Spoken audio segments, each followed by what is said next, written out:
ऐतिहासिक इमारतें, आधुनिक ख्यालात। पोलैंड के शहर पोजनान में कला और मॉडर्न डिजाइन की छाप दिखती है। साथ ही शहर ने अपने आर्किटेक्चर को भी संभाल कर रखा है। कभी पोजनान पश्चिमी पोलैंड का सबसे महत्वपूर्ण शहर माना जाता था। यहाँ का कैथीड्रल इस बात का प्रमाण है। यहीं 1000 साल पहले पोलैंड के राजा को दफनाया गया था। पोजनान पोलैंड की पहली राजधानी थी और यहीं से देश में ईसाई धर्म फैला। जब हम ईसाई परिवार का हिस्सा बने,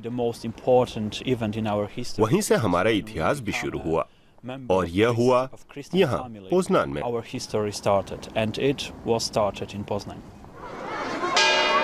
पोजनान की पहचान ये 2 बकरे हर रोज दोपहर में यहाँ के टाउन हॉल के इस टावर पर नजर आते हैं।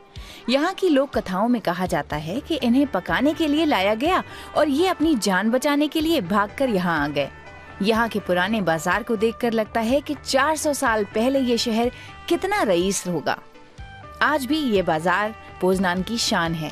इसे देखकर कोई नहीं सोच सकता कि दूसरे विश्व युद्ध में ये जगह पूरी तरह तबाह हो गई थी।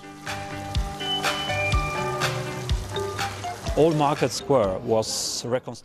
मार्केट स्क्वायर की दूसरे विश्व युद्ध के बाद मरम्मत की गई। हम जो यहाँ देख रहे हैं वह 16वीं सदी की छवि है। दूसरे विश्व युद्ध से पहले कई बार इस जगह पर निर्माण हुआ। यहाँ का हर घर 16वीं सदी में नहीं बना था।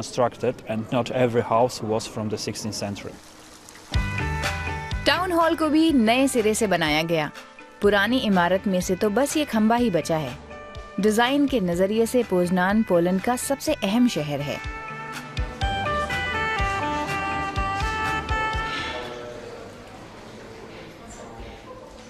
डिजाइन की पढ़ाई के लिए यहाँ 2 कॉलेज भी हैं। इनमें से एक है कॉन्कॉर्डिया डिजाइन सेंटर। यहाँ पढ़ने वाले छात्र एक सेमेस्टर विदेश में भी बिताते हैं और अपने साथ नए आइडिया लेकर आते हैं।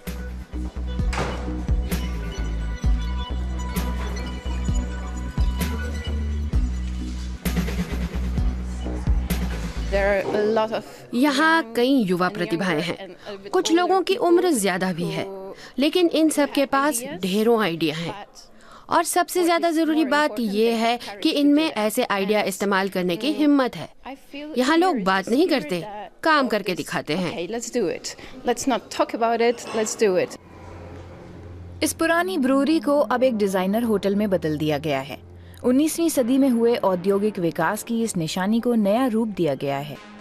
ये भव्य इमारत अब ग्राजीना कुलचिक की है। अरबपति ग्राजीना को इस ब्रूअरी से प्यार हो गया और उन्होंने अपनी पेंटिंग्स यहाँ दिखाने का फैसला किया। बाद में उन्होंने यहाँ एक होटल और शॉपिंग सेंटर भी बनवा दिया।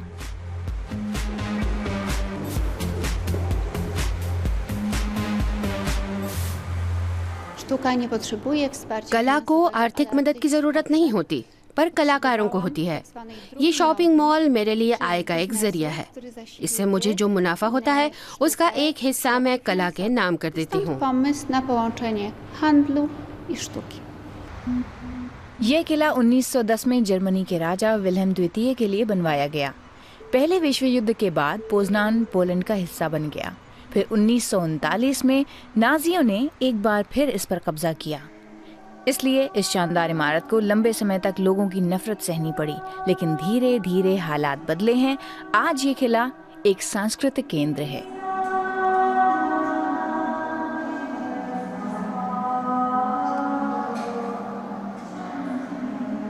Now, after years, citizens of Poznan like कई सालों बाद अब पोजनान के लोगों ने इस जगह को पसंद करना शुरू किया है।